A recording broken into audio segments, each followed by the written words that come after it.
Getting from you is from the last segment and now is to like plan ahead, to do that creation before time and that embodiment visualization. We do want you to plan ahead, but here's the distinction that you're still missing a little bit.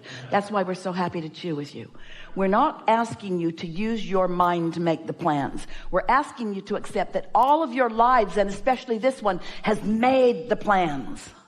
And now you're putting yourself in the vibrational situation where the plans that have been made by the masters that we all are can then be realized by you. You'll be the receiver of the plan that's already made rather than the architect of it right here and now. Does that make sense to you? You already architected it in your step ones of life. It's like picture the ingredients of a delicious cake. And all the ingredients are there. It's a well-stocked kitchen, every ingredient imaginable. And now you're getting an impulse. A little bit of that, little bit of that, little bit of that, little bit of that, little bit of that. All of a sudden, what is before you is the most delicious, magnificent thing that you have ever seen or tasted. And it came from the ingredients that you've been putting there. It's like that. That's a bulky analogy, but it's a good analogy. The ingredients are there and they are already tested by you through lifetimes of experience. And they are already understood by your inner being. And your inner being understands, your inner being knows where you are right now in relationship to where you want to be and is constantly sending you a steady stream of information about what the path of least resistance is to get there. So we're not saying plan ahead. We're not saying set goals. We're saying you have planned ahead for things beyond your wildest dreams. And if you'll chill in a trusting attitude that you've made good plans and you'll let those plans be realized by you. Sometimes people say, I want the plans to be revealed to me. They're being revealed constantly, just bouncing off of you because you're ornery or whatever. Or because you're trying too hard. Mostly because you want to prove worthiness. That's a big thing that you've been dragging from generation to generation, that you're here to prove worthiness. And that means sacrifice. Have you ever, Esther have you ever given a nice gift to someone, like a really nice gift to them? But because it was really easy for you to do, checkbook, they said, thanks. You didn't sweat and bleed enough. This gift doesn't mean very much to me because you didn't give up much of your life for me. Thanks, though. Keep them coming. But what I really appreciate is when you stay up all night with me. What I really appreciate is when you really suffer. When you don't do something you really want to do to help me. That's when I really appreciate your gift to me. We say, you guys are jacked up. Where do you get this stuff? Unless you're tuned in, you don't have anything to give anyone anyway. And when you're tuned in, you have everything to give them. And what you're giving them is self-empowerment. So they're free of any attachment to anybody that they need something from. Oh, that freedom is so delicious. That realization of your personal invincibility, your ability to be or do or have anything that you choose. And so I got it. Yeah. That's it. Relax, and I got it. What it is. So what's the practical application of this? We believe that you got it, and we also know that your tendency is going to be to revert back to those patterns. That's the issue. So that's it. This is what we want you to hear. It's natural that you revert back to those patterns, but every time you do now, you'll be more aware of it than you've ever been before. What we're asking of you is to deliberately get out ahead of it. More segment intending, more meditating, quiet your mind, and more creating an atmosphere where a dream can occur to you, where you can just catch a little glimpse of something. Just catch a little glimpse of it and then let it play out in your mind. Don't try to add to it. Don't try to guide it. Don't get a notebook and try to write it down. Just let it play out in your mind for the pleasure of the movie playing in your mind. Esther's not usually very visual, but she's getting some visual on this. Or the story in your own mind. In other words, just enjoy it. Just enjoy it. Let what you've created be realized by you. And as soon as you start feeling the exhilaration of the realization, then bigger things will start dropping in that are even more noticeable and more noticeable. And the ability of the universe to converge several wonderful things all at once will begin happening. You will feel like the most blessed person ever. You'll be walking around this world realizing that you are the center of this magnificent universe and that there's a whole lot of attention that's focused on you. And now that you're letting it in, these thoughts get to flow through your mind. So here's the thing. You asked such an important question just a little bit ago. Am I the receiver of the thought or the thinker of the thought? Was sort of the vibrational essence of what we heard you projecting there. Do I make plans? You said, do I make plans? And we said, do you make plans or did you already make them and now you're receiving the plans? So feel the distinction between you receiving. Am I thinking this thought or am I receiving a thought? Well, you're receiving a thought. Well, where did the thought come from? It came from all the ingredients, and law of attraction made it into a much bigger thought. All the things that you want have become a bigger thought, a bigger empire, a bigger movement, a bigger relationship, a bigger understanding, a bigger life. Bigger meaning more dynamic, meaning more energy moving, meaning more exhilaration, meaning more fun, way more fun, more powerful, more influential. You think you're moving energy with Reiki? You think you're sensing energy with Reiki? You are, but once you get a hold of this and you have the energy that creates worlds flowing through you, but the difference is you're not going to gather up that energy and then look at something that needs some improvement and zap it. Can you feel the distinction? That's the opposite. That's what so many people think they're doing. What you're doing instead is you've done all the asking and Source has done all the answering, and now you're just blissfully, which doesn't make sense because I'm not sacrificing, I'm not struggling, I'm not giving anything up, I'm not depriving myself. All I'm doing is trying to feel good right now. I've got my feet in the jacuzzi. My whole body's getting in now. I'm letting someone rub my back. I'm driving just for the sake of the view. It's the end of the day and I'm driving to the hilltop because I want to see the view. No practical reason for being there. Ah, there it is. Do you know what the most practical thing in the whole world that you could do is? Soothe yourself. Put yourself in a position. You talk about wanting to be productive. This is the struggle that Esther has had. She has been so efficient and so effective and so willing to do whatever it took her whole life. So willing to jump in. She's the one that gets half the bags out of the bins for people who can't reach them.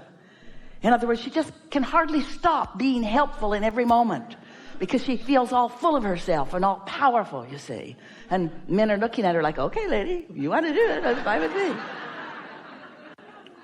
When you let the power of the universe be at your fingertips. Oh. And how do you get there? Not in the way you thought.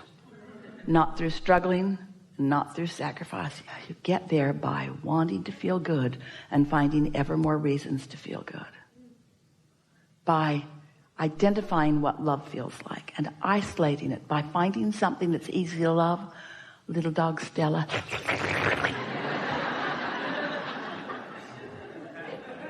And then Esther got on the airplane to come here, and her seatmate had a little dog. Daisy, get in your box, Daisy. Get in the suitcase, Daisy. Get in. Why does Daisy have to be in there? I don't want Daisy to bother you. Daisy won't bother me. Let Daisy out.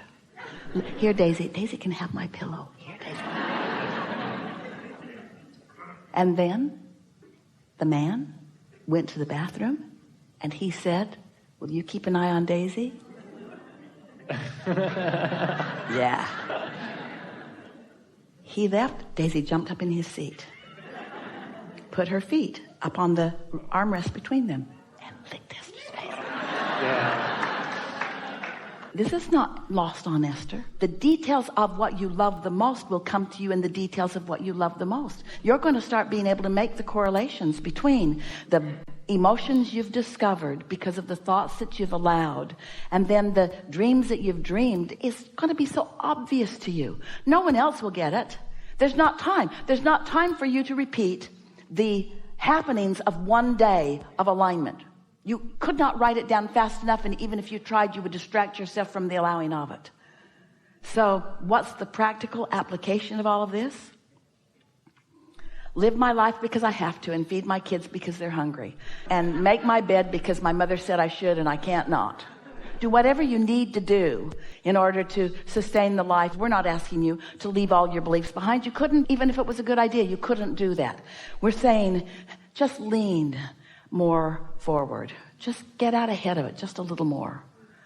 And watch the difference between a segment where you've intended. Esther's daughter Tracy, when she was in college in California, worked at a 50s diner, and she was just learning about segment intending.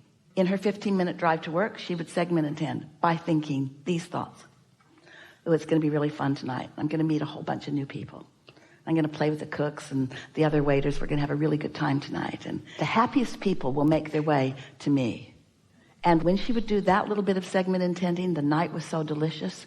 And if she ever was too rushed and talked on the phone instead or did something else other than segment intend, she had a different night that was obvious to her. And she began to make the absolute correlation. When I get out ahead of it, we weren't calling it that then. When I do my segment intending, I get what I want 10 times from the first time you do it. More. Try it. You'll like it.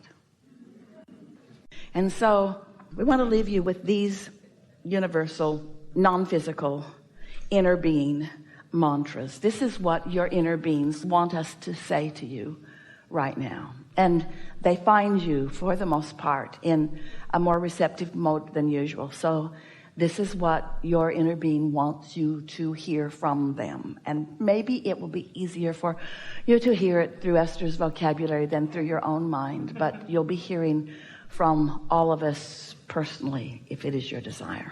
You are in the exact place that you meant to be, and nothing is off schedule. Nothing is remotely wrong. Everything is right on track. And from this point forward, your conscious awareness of your motion is going to be a keener experience that you will each understand. There are a lot of people in this world that are here with you, and not any of them came to please you, but many of them will. Don't let them suck you in to forgetting what you heard today and remembering what you learned before that doesn't serve you. Don't look to other humans for your harmonic points. Oh, you're going to find a lot of them. But look to the source within you who will lead you to the humans. Because if you let source lead you, then when it comes, the two of you together will experience the power of the co-creation. You're already doing a lot of that, but you've been doing it unconsciously. You are on the brink of rapid unfolding. The money that you've been wanting is ready for you to receive. Don't freak out. Don't panic about it. Don't take score about it. Just notice it softly. Notice the subtle ways that the universe begins yielding to you so many of the things that you want.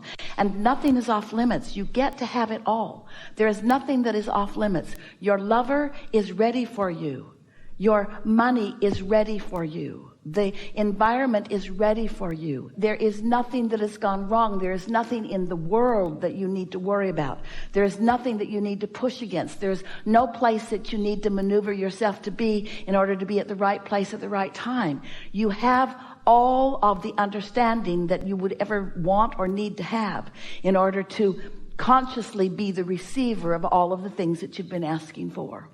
Your desires will never end. You're not ever going to feel satisfied. With each new thing that you allow into your experience, more will unfold. And people who don't understand, who begin to watch you, will wonder if you are not a little greedy as you begin to allow what will look to them like more than your fair share of abundance into your experience.